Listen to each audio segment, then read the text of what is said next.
I got your reports back. Why didn't you come sooner for checkup? I hate to say this, but you have... Wait a minute. First, let's see how we got here and what happened.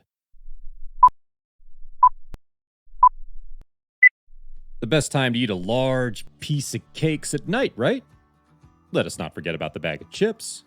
Why not go out and enjoy pizza with your friends, maybe 2 times a week or even 3 times a week? Oh yeah, we can't stay away from French fries or fried chicken. Let's fry everything, even vegetables. The only way to live your best life is to watch TV at night with an enormous meal, and then you have to fall asleep right after eating. When someone rings the doorbell, you don't have to answer it. Someone will eventually open the door. Or you just have to yell, "Who is it?" I mean, come on. Is it wrong to call your son over to grab the remote that's sitting right in front of you? How dare us even exercise our hand, let alone our body? Please, this is the royal life. My wife is always yelling at me. My kids keep telling me to lose weight, and they keep telling me to exercise. I do exercise. I get up every morning, go to work, come home, eat, and sleep. That's my exercise. You eventually go to the doctor because you noticed you can't see how you used to, and because you feel tired and really lazy. You don't feel like doing anything anymore. The doctor runs labs on you, and he sees your sugar is high, your cholesterol is high, and your blood pressure is high. I got your reports back. Why did you not come sooner for a checkup? I hate to say this, but you have been diagnosed with diabetes. If you keep living like this, you will have a lot of problems in your health, and not just with sugar, but with blood pressure. High cholesterol can give you heart problems. And if you still don't fix your eating and lifestyle habits, your life will shorten, and you won't live as long as you're supposed to. Normally, when we eat, our body senses food is coming down. There's a sensor under our stomach that only senses sugar. When the sensor realizes food has arrived, it sends little keys to pick up the sugar and stores the sugar in little rooms. This sugar is used in between meals, like between breakfast and lunch or lunch and dinner. When our sugar goes into those, the sugar level in our blood lowers and our sugar level in the blood becomes normal. This is normal. Now let's look at what your body's doing. You have so much sugar coming in at once that there are not enough keys to keep up with your demand. Also, because you've gained weight, your keys have shut off. You could think of it like this. Your keys do not work because there's fat sitting on them.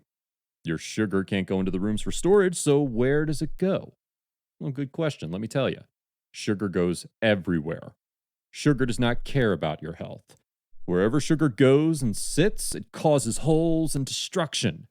Sugar goes to your eyes. That's why you get blurry vision that can lead to blindness. Sugar goes to your nerves. And that's why you feel like there are pins poking you all over your body, especially at your feet. You eventually do stop feeling sensation in your feet and legs. You can get a cut and not even know it's there. Then it gets infected. Slowly, the infection goes to your bone. And now it's too late. Before you know it, you have to get your leg cut off. Okay, maybe this is being too dramatic, but no, seriously. You can get your leg cut off because the infection has spread to your bone and the doctors can't save the leg. Sugar travels to your vessels and sits on them, hardening them. And what does that lead to? You guessed it, high pressure in your vessels.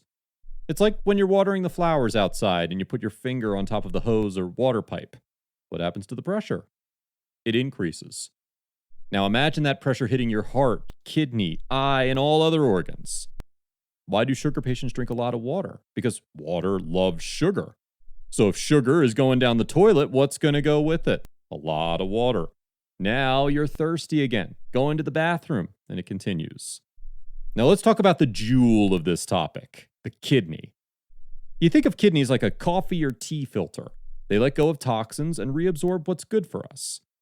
Now imagine your coffee or tea filter has holes in it. Would it be able to filter out the coffee grains or tea grains properly? No, it cannot. As more sugar hits the filter in our kidneys, the more holes the sugar makes. That's how we get kidney failure. That means what we should keep in our body goes into the toilet, and the poison we need to pee out, we keep in our body. So what's the next step? Dialysis. That's great. Now, this machine does the kidneys' work by taking out all the poison from your body. Last but not least, let's talk about how the most common cause of death in diabetic patients is. Heart failure. And how, you may ask? Again, remember the vessels in your heart get stiff as well, and there's not enough blood going to the heart muscles. Now the heart works faster and faster, and it eventually gets tired. And that's a heart attack. I understand we all will die, but why do you want to die a painful death? Taking more than 10 medications a day, being hooked up to a dialysis machine 3 times a week, not being able to see, getting your foot cut off? You want to see me many times a year? I know it's not because you love me that much, right? You need to control what you eat. And you need to exercise so your fat can decrease and your keys can work better. Or nothing will happen to me, doctor. Trust me, I'm fine. All you doctors, just keep prescribing me medication. No sugar, no diabetes, no holes in a coffee filter can touch me. Oh yeah, my wife noticed something about my foot and wanted you to take a look at it.